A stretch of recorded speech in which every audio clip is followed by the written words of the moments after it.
Welcome back to the channel, guys. My name's Kirby and you join us first job of the Monday, fitting some lovely Pagid brake pads and discs. So I've already got the caliper off. Pads are just getting low. So these have got handbrake shoes inside here, so I've got a little hole just there, and in there's the cog. I'll show you when these are off. So that's the brake discs out, and that's the cog I'm talking about. So I've wound that all the way in, and that just brings the shoes in, allowing the disc to be taken off. So I'm just going to clean up all of this, get the new discs on. Now all I've got to do is wind that cog back up again. Just starting to rain, lovely.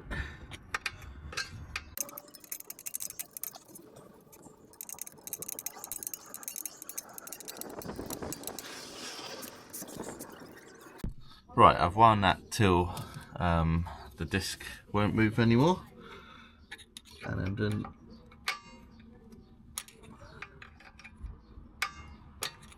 just wind it back a little bit. There we go. Pop that rubber bung back in, and then we'll just go and clean up this caliper carrier.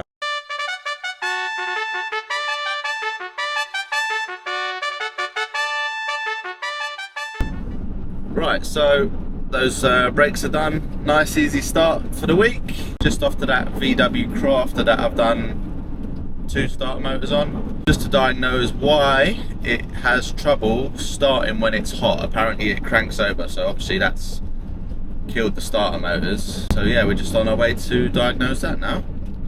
I'm thinking a coolant temperature sensor or something. See what codes we get. Right, so first things first, we have got the engine warning light on. So we're just going to scan it with the Diag Pro. Top Dom have kindly given me a discount code for one of these, so I'm going to leave a link in the description. So if you go over to eBay, I think these are 300 and something at the minute. Very good price for what it is. So I'm just going to scan the system now. Right, so it's finished. We've got a few codes here. O2 sensor, but this is the main one: crankshaft position and camshaft position sensor correlation. Your turbo boost control position circuit, ignition distribution engine speed input circuit. But before anything, you would want to deal with that crankshaft and camshaft position correlation fault, because that means your timing is out. I think, just to rule out what I was saying, I'm going to check the coolant temperatures. So, you know, they're all okay. That timing code, you fix that before anything else. Right, that was nice, easy diag, to be honest. As soon as I saw that code, I know what it's going to be. I've had loads of these crafters with that fault code. His one wasn't actually cutting out, only when it was hot it wasn't starting. So yeah, we'll be back. Got to quote him up and come back and do that. Next one, I don't know where to go next. I've got a service and pads all round on a Seat Leon, or I've got another crafter that isn't starting. Actually the one I was just talking about, the one which had the same fault codes. What's the time? I might go do that if he's about. Right, we'll see you at the next one, whatever that may be. Right, so what I've done is I've hooked up the power pack and got my power probe, and I've just given the starter motor 12 volt and still nothing. So I'm just going to spin the engine over, see if the engine turns over. Right, there we go, got a socket on. Engine's turning over nicely. Right, that was quickly diagnosed, and he's a long-standing customer. He's been with me for years, so I'm going to put myself out and come to him tomorrow morning. And I'm already too busy, but yeah. And actually, I've got something exciting that I want to do tomorrow, which you guys might or might not see in future videos, but for the channel it could potentially be pretty big. You know, there's another YouTuber that I want to collaborate with, so we'll see. I've sent him a message. He seems up for what I've suggested. It's just about talking about how it'll work. So, and I know everybody watching this video will probably have seen his videos, so yeah, let me know in the comments who you think that is. Oh, actually, nice bottle of JD as a little tip for coming out so soon. That's what we like. Next one. Next up, we've got this Seat Leon for pads front and rear and a service. And he said he doesn't need discs.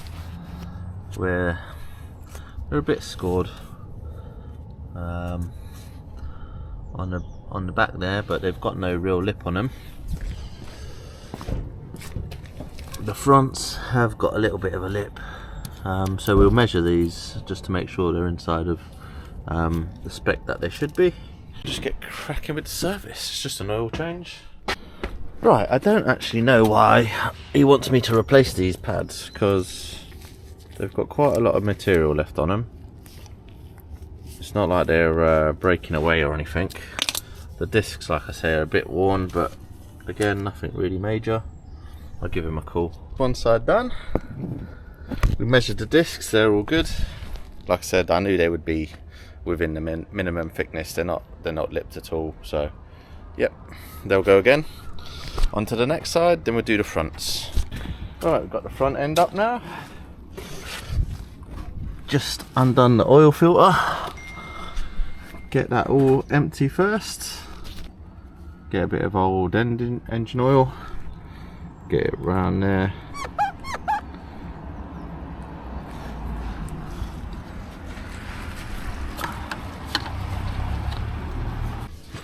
Insert spinning noise here. Spinning like a ballerina, feeling gangsta every time I see ya. And as most of you know, it just has to be hand tight. But I guess that's subjective. Depends on how strong you are. But yeah, that'll do. Let's get the rest of the oil drained out now. 19mm. Clean this up first. Can I get this out without getting it everywhere?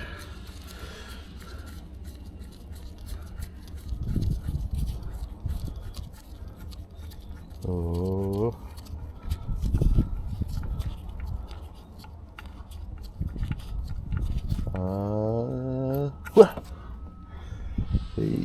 Nice and clean. This is the last corner of the brake pads done. And then, as always, whenever we take a wheel off, we clean up this surface just with a drill.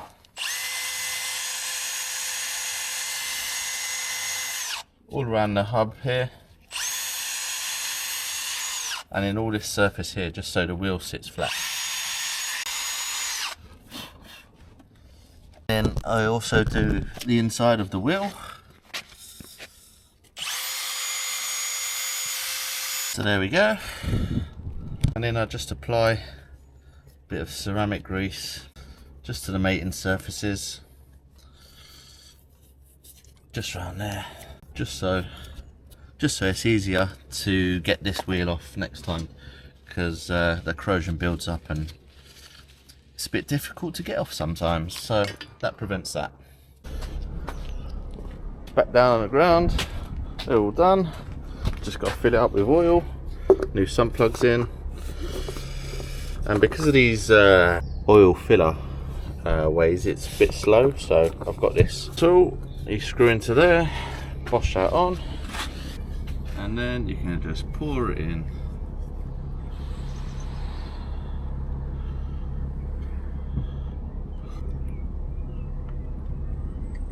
So this takes 4 litres, and it just goes down pretty quickly. There we go, all done.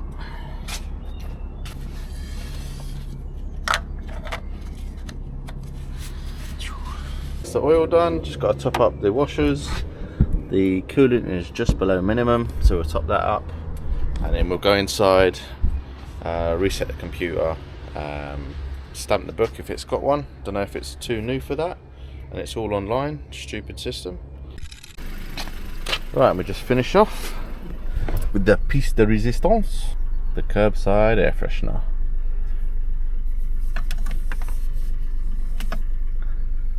Get over there. Lovely.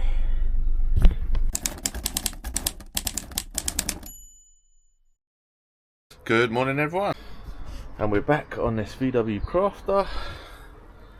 Got a lovely coffee. So the last video I put out, this needed a starter motor, so I've already disconnected the power cable there, and I'm just underneath this bolt up here that we've got to get out. Just got the power tool on. Now the best way I've found to get to these rear ones is we're underneath now. Obviously we've got the axle stand. We'll get a good few extensions on the bolt, and then we can just gun it off from here.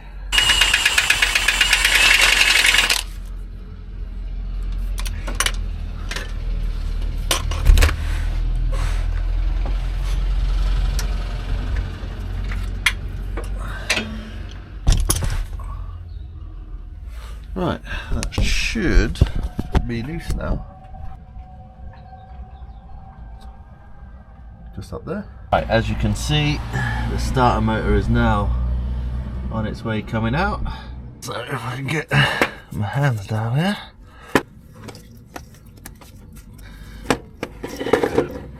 Out she comes.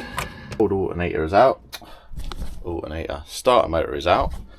We've got the jump leads hooked up. Got the little power probe, so we're just going to get on there. If that goes into there, you know it's touching. I give it a positive.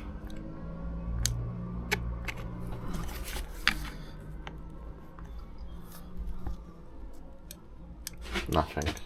Right, the same test again. Got it all hooked up. Give it a positive. Woo.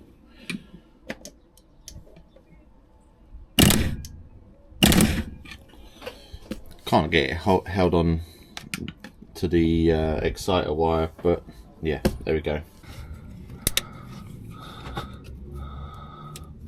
Okay.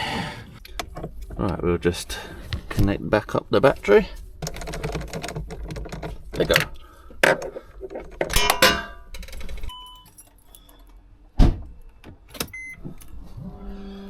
Right, moment of truth.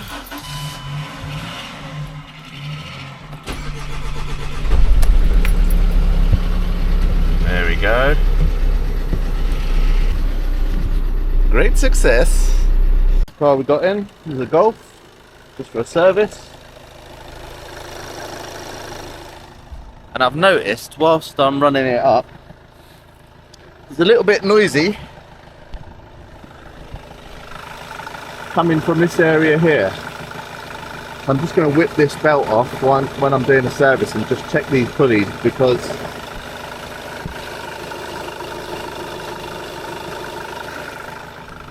that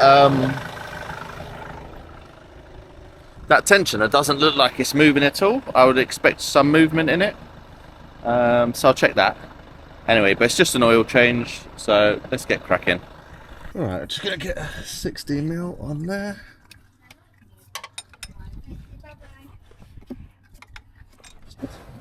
Away.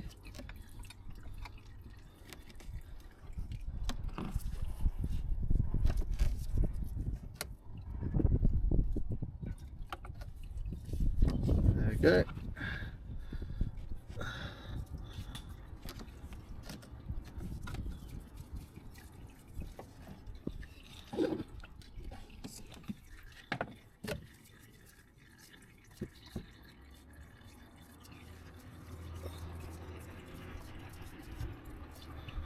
Seems alright. I think maybe it's that aircon pulley.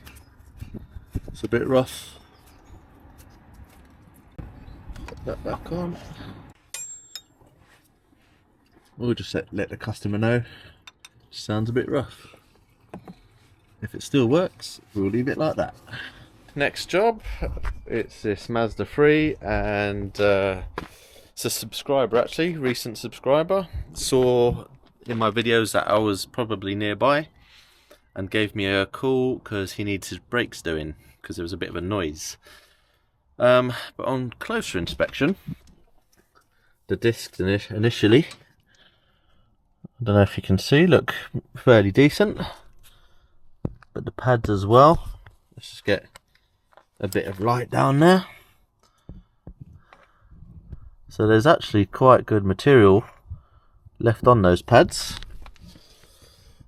Again, we're just going to take this caliper off, and we'll do the same on the other side. And even the rear pads and discs don't look too bad. If anything, I would say the rears were worse. You can see, you won't be able to see the pads, but this disc looks like it's been getting hot to me. And there's a bit of corrosion on this one. So I would say the rears are causing a noise, but yeah, could just be brake dust. I'm going to strip this caliper down, clean up everything, make sure everything moves freely, and go from there. So yeah, initially doesn't really look like there's anything wrong with these brakes. It's all a bit dusty and whatever on these shims, or whatever you want to call them. Let's just take this one and slide out. There was a bit of a noise there.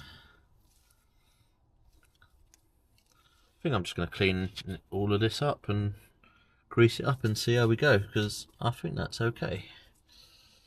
Right, so first of all, I'm just going to clean up all this surface area just with a file. It's not very sharp. Right, so basically look at all that dirt on there, and it also gathers underneath and all along there. And as you can imagine, as the pad is sliding in and out, it's rubbing against those surfaces and could potentially cause noise. The wear sensor is well within its wear limit, so it's not that. So yeah, just gonna clean this all up and I'll report back. Right, okay, I've actually found a problem. So that's moving freely. That one is seized, so we're going to try get that out. I suspect there's going to be a rubber sleeve on the end that's just swollen, because the boot on here is actually okay, so I'm going to try and get that out. Can't lie, this is kicking my arse a little bit. It's just absolutely stuck in there. I can get the gun on it.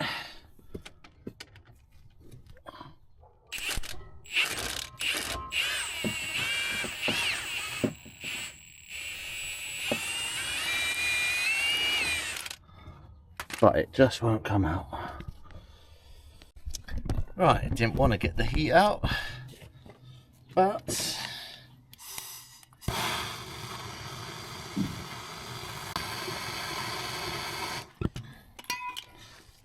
and then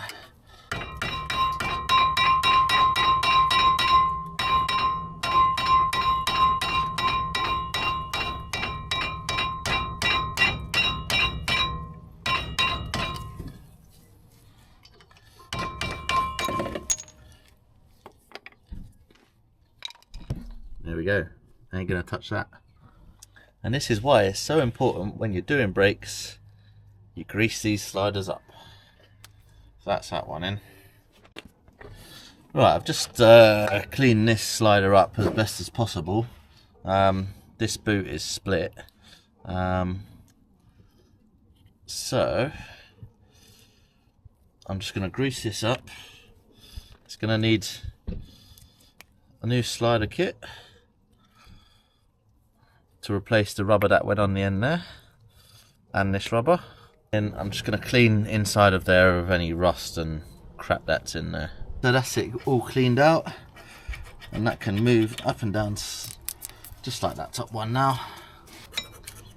Just make sure that's all cleaned up.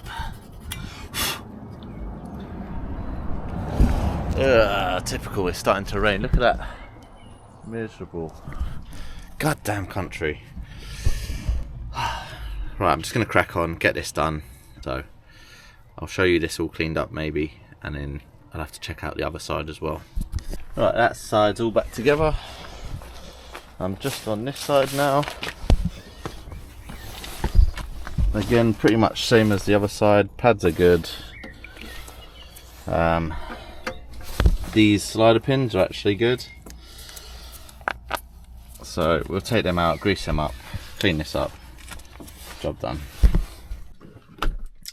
Right, and that's it. Quite a busy day, quite a few jobs to get through. Luckily they was all dotted around fairly close to each other today. The only one I had to do any sort of driving was for that crafter, the blue one, for the starter motor. It's been a good day. I feel like it's been a good day. I get messages all the time from people just saying how much they enjoy my channel, from mechanics, saying that I've inspired them to go mobile. So that's why I do this sort of thing. You know, I've always enjoyed it. I've enjoyed the interaction with people in the comment section, and you know, messaging me on Instagram and just having a chat. So yeah, the more followers or subscribers I could have, the more interactions with people and the more I can help people. So yeah, thanks for watching. See you in the next one.